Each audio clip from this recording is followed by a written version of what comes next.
If you drive a Ford F150, you've probably faced key fob issues at some point. Don't worry, we've got you covered. Let's dive into the common problems and easy fixes for your Ford F150 key fob. First up, the battery. If your key fob isn't working, it might just need a new battery. Ford recommends a CR 2032 battery. Simply pop open the fob case, replace the old battery, and you're good to go. Next, check for signal interference.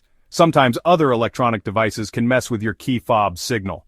Try moving away from potential sources of interference like power lines or other vehicles. Still not working?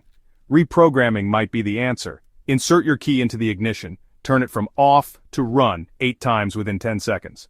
On the 8th turn, leave it on run, and you'll hear the door lock cycle. Press any button on the key fob, and it should be reprogrammed. Lastly, check for physical damage. If your key fob got dropped or wet, it might be time for a replacement. Contact your local Ford dealer for a new one. So, there you have it. Battery replacement, signal interference, reprogramming, and physical damage. These quick tips should help you troubleshoot your Ford F150 key fob like a pro. Stay tuned for more handy car tips. Thanks for watching, and don't forget to like and subscribe.